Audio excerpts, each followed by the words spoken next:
ओम नमो भगवते वासुदेवाय। 21वां अध्याय। महाराज पृथु का अपनी प्रजा को उपदेश। श्री मैत्रेय जी कहते हैं, विदुर जी, उस समय महाराज पृथु का नगर सर्वत्र मोतियों की लड़ियों, फूलों की मालाओं, रंगी बिरंगी वस्त्रों, सोने के दरवाजों और अत्यंत सुगंधित धूपों से सुशोभित था। उसकी गलियां, चौक और सड़कें चंदन और अर्गजे के जल से सींच दी गई थी तथा उसे पुष्प, अक्षत, फल, यवांकुर, खील और दीपक आदि मांगलिक द्रव्यों से सजाया गया था। वह ठौर ठौर पर रखे हुए फल फूल के गुच्छों से युक्त केले के खंभों और सुपारी के पौधों से बड़ा ही मनोहर जान पड़ता था तथा सब और आम आदि वृक्षों के नवीन पत्तों की बंधनवारों से विभूषित था। जब महाराज ने नगर में प्रवेश किया तब दीपक, उपहार और अनेक प्रकार की मांगलिक सामग्री लिए हुए प्रजाजनों ने तथा मनोहर कुंडलों से सुशोभित सुंदरी कन्याओं ने उनकी अगवानी की। शंख और दुदुम्बी आदि बाजे बजने लगे, ऋत्विजगण वेद ध्वनि करने लगे, बंदी जनों ने स्तुतिगान आरंभ कर दिया। ये सब देख और सुनकर भी उन्हें किसी प्रकार का अहंकार नहीं हुआ। इस प्रकार वीरवर पृथु ने राजमहल में प्रवेश किया। मार्ग में जहां तहां प्रवासी और देशवासियों ने उनका अभिनंदन किया। परम यशस्वी महाराज ने भी उन्हें प्रसन्नता पूर्वक अभिष्ट वर देकर संतुष्ट किया। महाराज पृथु महापुरुष और सभी के पूजनीय थे। उन्होंने इसी प्रकार के अनेकों उदार कर्म करते हुए पृथ्वी का शासन किया और अंत में अपने विपुल यश का विस्तार कर भगवान का परम पद प्राप्त किया। सूत जी कहते हैं, मुनिवर शौनक जी, इस प्रकार भगवान मैत्रेय के मुख से आदिराज पृथु का अनेक प्रकार के गुणों से संपन्न और गुणवानों द्वारा प्रशंसित विस्तृत सुयश सुनकर परम भागवत विदुर जी ने उनका अभिनंदन करते हुए कहा। विदुर जी बोले, ब्राह्मणों ने पृथु का अभिषेक किया। समस्त देवताओं ने उन्हें उपहार दिए। उन्होंने अपनी भुजाओं में वैष्णव तेज को धारण किया और उससे पृथ्वी का दोहन किया। उनके उस पराक्रम के उच्चिष्ट रूप विषय भोगों से ही आज भी संपूर्ण राजा तथा लोकपालों के सहित समस्त लोग इच्छा अनुसार जीवन निर्वाह करते हैं। भला ऐसा कौन समझदार होगा जो उनकी पवित्र कीर्ति सुनना न चाहेगा? अतः अभी आप मुझे उनके कुछ और भी पवित्र चरित्र सुनाइए। श्री मैत्रेय जी ने कहा, साधु श्रेष्ठ विदुर जी, महाराज पृथु गंगा और यमुना के मध्यवर्ती देश में निवास कर अपने पुण्य कर्मों के क्षय की इच्छा से प्रारब्धवश प्राप्त हुए भोगों को ही भोगते थे। ब्राह्मण वंश और भगवान के संबंधी विष्णु भक्तों को छोड़कर उनका सातों द्वीपों के सभी पुरुषों पर अखंड एवं अबाध शासन था। एक बार उन्होंने एक महासत्र की दीक्षा ली। उस समय वहां देवताओं, ब्रह्मर्षियों और राजर्षियों का बहुत बड़ा समाज एकत्र हुआ। उस समाज में महाराज पृथु ने उन पूजनीय अतिथियों का यथा योग्य सत्कार किया और फिर उस सभा में नक्षत्र मंडल में चंद्रमा के समान खड़े हो गए।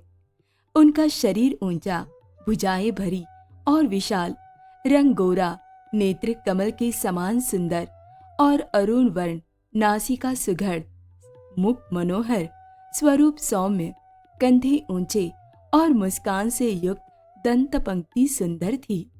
उनकी छाती चौड़ी, कमर का पिछला भाग स्थूल और उदर पीपल के पत्ते के समान सुडौल था तथा बल पड़े हुए होने से और भी सुंदर जान पड़ता था। नाभि भंवर के समान गंभीर, शरीर तेजस्वी था, जंघाएं स्वर्ण के समान दैदीप्यमान थी तथा पैरों के पंजे उभरे हुए थे। उनके बाल बारीक, घुंघराले, काले और चिकने थे।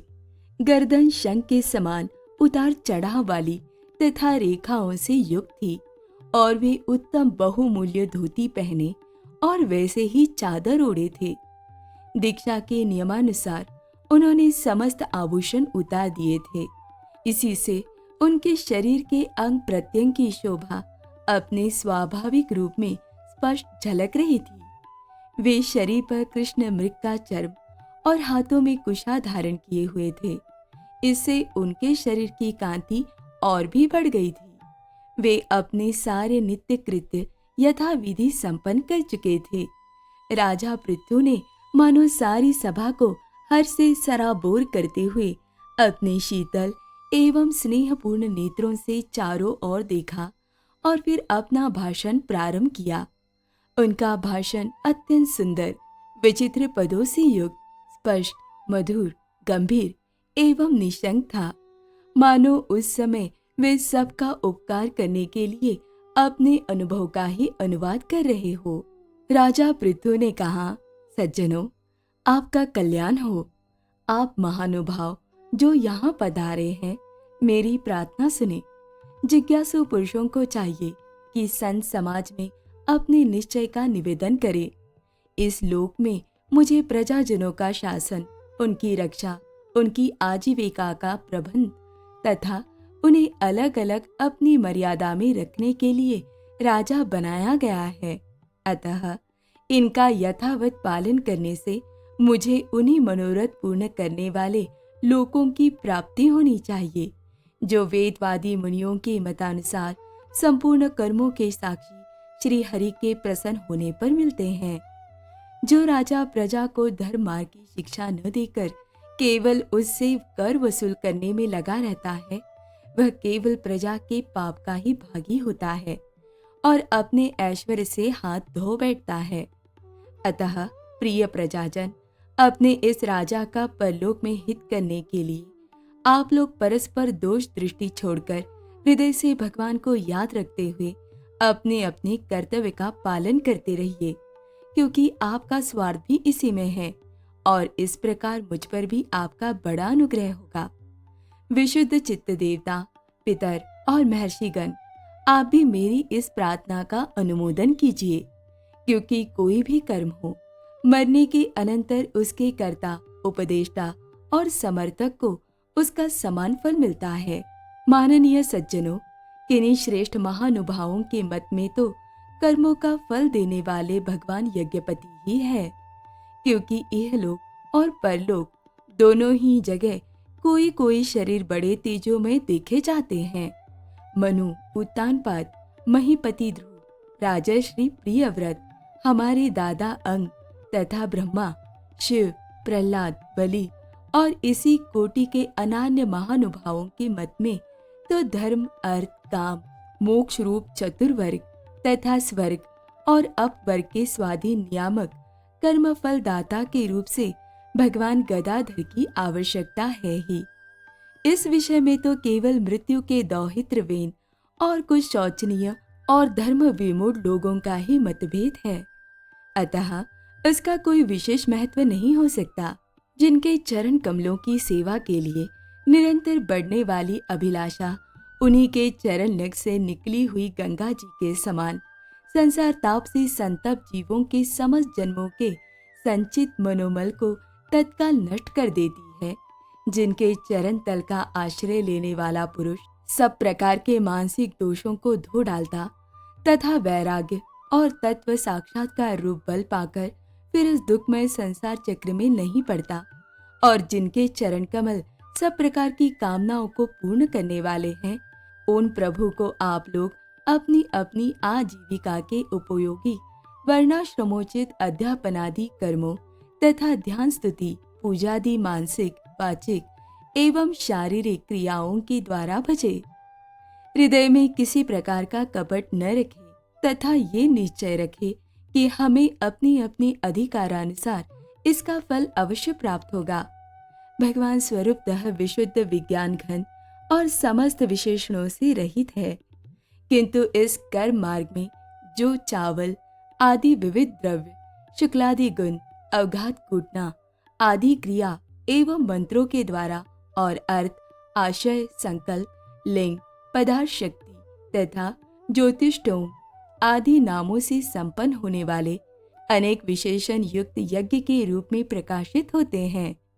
जिस प्रकार एक ही अग्नि भिन्न भिन्न काष्ठों में उन्हीं के आकार आदि के अनुरूप भासती है, उसी प्रकार वे सर्वव्यापक प्रभु परमानंद स्वरूप होते हुए भी प्रकृति, काल, वासना और अदृष्ट से उत्पन्न हुए शरीर में विषयाकार बनी हुई बुद्धि में सिद्ध होकर उन यज्ञ यागादि क्रियाओं के फल रूप से अनेक प्रकार के जान पड़ते हैं। अहो, इस पृथ्वी तल पर मेरे जो प्रजाजन यज्ञ भोक्ताओं के अधीश्वर सर्वगुरु श्री हरि का एक निष्ठ भाव से अपने अपने धर्मों के द्वारा निरंतर पूजन करते हैं, वे मुझ पर बड़ी कृपा करते हैं। सहनशीलता, तपस्या और ज्ञान, इन विशिष्ट विभूतियों के कारण वैष्णव और ब्राह्मणों के वंश स्वभावतः ही उज्जवल होते हैं। उन पर राजकुल का तेज, धन, ऐश्वर्य आदि समृद्धियों के कारण अपना प्रभाव न डाले। ब्रह्मादि समस्त महापुरुषों में अग्रगण्य ब्राह्मण भक्त पुराण पुरुष श्री हरि ने भी निरंतर इन्हीं के चरणों की वंदना करके अविचल लक्ष्मी और संसार को पवित्र करने वाली कीर्ति प्राप्त की है। आप लोग भगवान के लोक संग्रह रूप धर्म का पालन करने वाले हैं तथा सर्वांतर्यामी स्वयं प्रकाश ब्राह्मण प्रिय श्री हरि विप्र वंश की सेवा करने से ही परम संतुष्ट होते हैं। अतः आप सभी को सब प्रकार से विनय पूर्वक ब्राह्मण कुल की सेवा करनी चाहिए। इनकी नित्य सेवा करने से शीघ्र ही चित्त शुद्ध हो जाने के कारण मनुष्य स्वयं ही ज्ञान और अभ्यास आदि के बिना ही परम शांति रूप मोक्ष प्राप्त कर लेता है।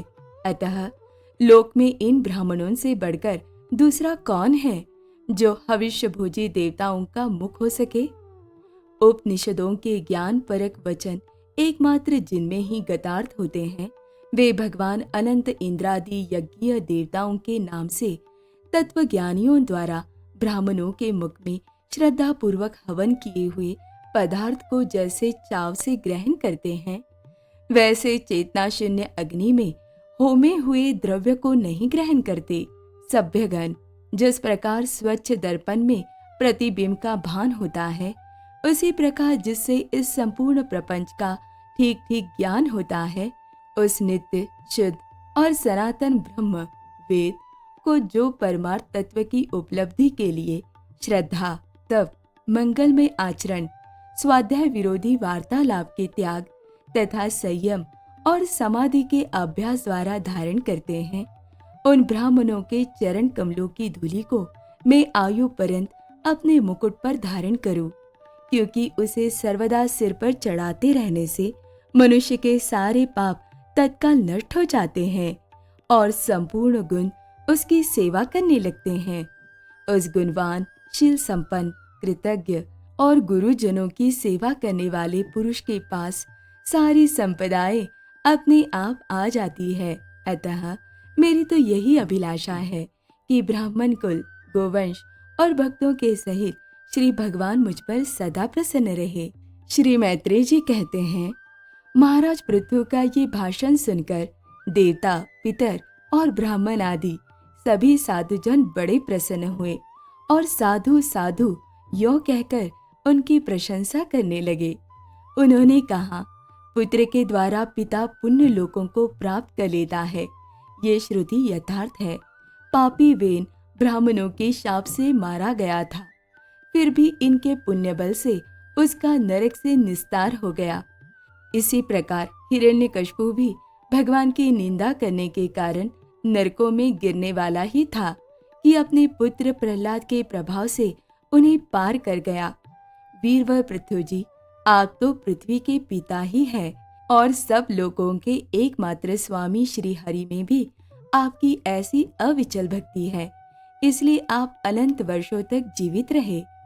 आपका सुयश बड़ा पवित्र है। आप उदार कीर्ति ब्राह्मण्य देव श्री हरि की कथाओं का प्रचार करते हैं। हमारा बड़ा सौभाग्य है। आज आपको अपने स्वामी के रूप में पाकर हम अपने को भगवान के ही राज्य में समझते हैं।